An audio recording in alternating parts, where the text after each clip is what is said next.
naisip ko po na Hindi, bakit ka nag-audition in the first place? baka ano po, para if ever matanggap po, baka paglabas ko dito may mas malalaking opportunities na sa buhay ng showbiz So in other words, gusto mo mag-artista? Opo. Plain and simple. Opo. Ikaw, Jane, artista ka na, why did you join?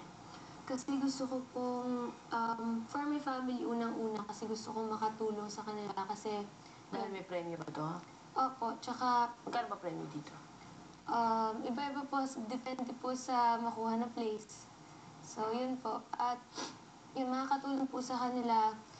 And, gusto ko rin pakita na, parang, kahit celeb, parang same, pantay-pantay Salamat. lang. Na pare-parehas na tao pa rin naman, iba lang ng job, ganun. Pero pare-parehas lang tayong lahat, ganun. Yun lang? Tsaka, yun, most importantly po, for my family talaga. Eh, may trabaho ka naman sa ABF. Mm, Bakit di ka na lang umakit kay Ma'am Charo at sabihin, Ma'am, kailangan kong trabaho. Why join PBB?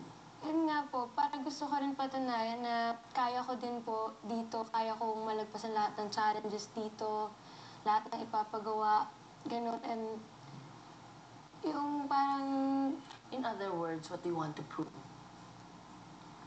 na I can do it. I can reach the end. Parang ganun po. Okay. Ikaw, Josh. Baka naman tatanga-tangahan acting. You know the question, why? Ba't pumasok? Ba't ipakikinig tamad ka? Ayun po, pumasok po ako dito para sa family ko, sa papa ko po na nawalan ng trabaho. Yung una, hindi ko po nga akalain na makapasok ako. Nag-try lang po ako, hindi ko po talaga gusto ito nung una. Nag-try ako kasi wala pong masama nga na mag-try. Tapos nung nag-try po ako, yung habang unti-unti na po ako na lumalapit dito, na nag-interesado na po ako, mas parang ginagalingan ko kasi para gusto ko makabawi sa papa ko. Kasi yung mga sinayang ko dati na sa pag-aaral, sobrang tamad ko, ganyan, hindi ko siniseryoso yung pag-aaral dati. Parang gusto ko makabawi sa papa. Gusto ko silang matulungan. Yung price dito, malaking tulong na may uwi ko sa bahay. So in other words, monetary reasons. Am I right? Yung ba sinasabi mo? Ganun ka ba makakabawi sa tatay mo? Pag nanalo ka, may perang premyo, Hindi po. Siguro, yun, kasama po yun, siguro. Tsaka yung, maging proud sila sa'yo. opo, yun po. Parang lahat po, parang gusto ko parang maging proud sila sa akin. May mauwi ako sa bahay. Yung parang may matutunan din ako dito kasi tumigil nga po ako ngayon sa third year. Yun, parang gusto rin ng papa sa akin na may mangyari sa akin yung year na to para hindi lang ako nasa bahay, kailangan may natututunan din ako kasi yun, parang hindi na ako mapapasok sa school kasi nawalan po ng trabaho, nawalan po ng pangkustos. Yun, para meron din po akong mangyari sa akin. So did you think you were gonna win? Did you think kaabot ka dito sa last 6? Last 5? Hindi. Inisip mo ba na aabot ka ng ganito katagal? Mananalo ka ba? Siguro, naisip ko rin na yun yung pinaka-iniisip ko na abot pa ako, hindi lang sa 6 pa po. Iniisip ko rin na makaabot ako hanggang pang-4 na lang o sa big night. Iniisip ko rin po yun. Parang nung una pa lang, nakita ko yung mga kaya nila, yun, parang nawawalan ako ng mga pag-asa na makarating pa doon dito sa tayo ko. Pero yun, dito ko lang din po na laman yung mga kaya kong gawin yung pagiging madiskarte, yung sa isip, yun. Dito ko lang din po na-discover lahat. Okay, ikaw. Ako po, una po sa family, sa pangalawa po, dream ko po talaga dito kasi alam ko po sobrang laki pong opportunity na mahilig po kasi ako mag-perform. Alam ko po na malaking tulong po yung PBB sa akin kasi yun po, dream ko rin po mag-artista. Kaya yun din po yung reason. Sino siya? Sino? Bakit gusto mo mag-artista? Kasi po bata pa lang po ako gusto ko pero hirap po ako sa pag-acting. Gusto ko artista pero hindi ko kaya mag-act. Acting. Sobrang hirap. Mahirap yan, ha? Yun po. Mahirap yan. Okay. Ikaw. Ako naman po, parang dati ini-imagine ko lang what if ako yung nandito. Tapos, at a young age po, nag-start ako sa pageants and modeling. High school po ako nun. So, sabi ko, baka pagpasok dito, makatulong din po yun sa akin na baka mas makilala, mas madali makakuha ng projects, ganun po. And isa po, yun din po tulad ng reasons nila na sa family po na makatulong. Na ako naman po yung mag-give back.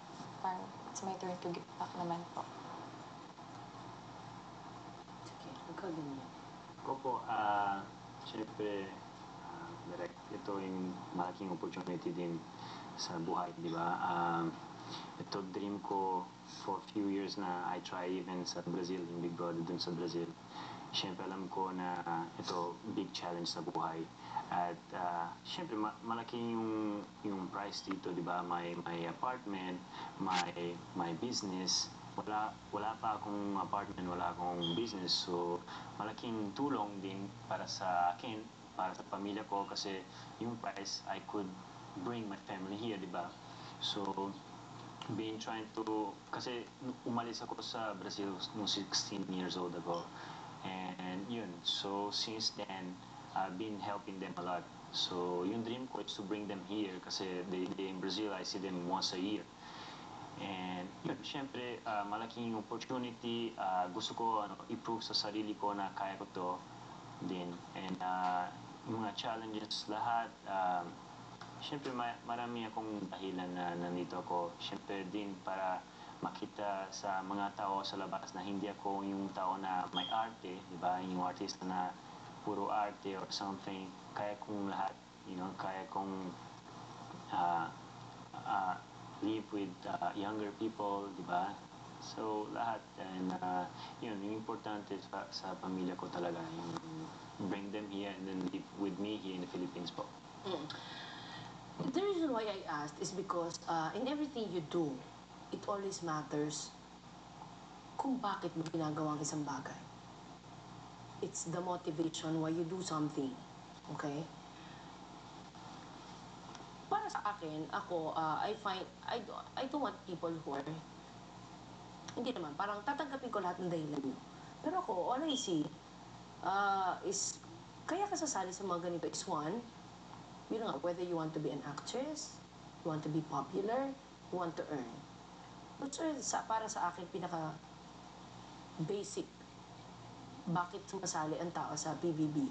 Especially after sa Milby, after sila Kim Chu, sila Gerald, kita niyo naman kung anong naging sila after PBB. So PBB talaga is sobrang laking tulong para makilala ka ng tao at sumikat at ganyan. But it takes more than just joining PBB to be able to make it out there. Show business is not that simple. Ang pagiging artista, alam yan ni Jane. Jane has been there, for quite some time already kasi bata pa yan, artista na yan. And yet, tingnan mo, may narating na ba? May narating na ba si Jane? May narating ka na ba? Para sa akin, wala pa po. Precisely. So what does it take? Jane is beautiful. Marunong naman umarte si Jane. Matangkad, maganda, sexy. And yet, why? Because precisely it's not all that. You know what's a big part? Attitude. I will not say who told me, pero parang may mentor ako who told me to be able to be successful or to last in show business, you need 90% attitude and 10% skill. Grabe, 90% attitude. Ako, I would rather work with a hindi magaling na artista pero willing matuto rather than a good actor who thinks he already is good. Paano ko naman ng magaling na artista kung papahirapan niya ako at ang buhay ng mga staff ko? Behind these walls are people who work so hard for this show. They don't sleep, minsan di nakakakain, puro talak inaabot pag nagkamali, while you are here being watched by millions of people. Sila, Walang nakakapanood sa kanila. Sino ba nakakaalam na naghihirap sila for you? Wala. Tapos, papahirapan lang just because I have an actor who's maldita, who has an attitude, who makes pahirap. Hindi ko kaya yun. Okay. Acting is, para sa akin, acting is not acting. I always tell my actors. Pag umaarte ka, dapat hindi ka umaarte. Kasi once you act, you perform. And once you perform, there is fakeness involved. Precisely because you are performing. Pag umaarte ka, you become the character. You become the person. So how can you act when you already are the character? That's new. It's hard.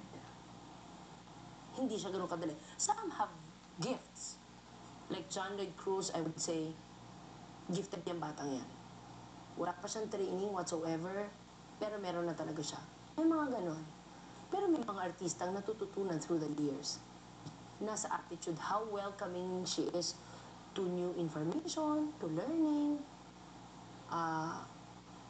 Tapos, hindi lahat rin ng sikat, hindi lahat na maganda sumisikat. So, you already know na hindi lang ganda ang basihan ng pagsikat. Ba't ka magugustuhan ng mga tao? Hindi lang ganda. It's a big factor, no? Ang saswerte nyo, may mga itsura kayo. Pero hindi lang yun. Second is, magaling umarte. Maraming magagaling umarte, but look at where they are now. Andiyan pa ba sila? Hindi lahat. Some stayed, but some wala na. Okay? Kami, ako, at ang staff ko, would always prefer talaga to work with the people who are pleasant. Hindi yung mabait na, sinasabi kong mabait yung professional. Ano bang ibig sabihin ng professional? Maraming bagay yan, ha? Matututunan natin yan through this course, no? Pero,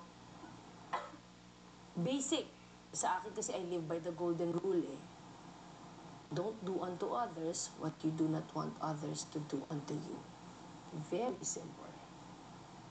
So, kung ayaw ko, napahirapan ako, or maging pahirap sa iba, hindi ko gagawin yun sa iba. Diba? Kayo, bilang artista, ganun din. You want to be treated well? Then treat people well.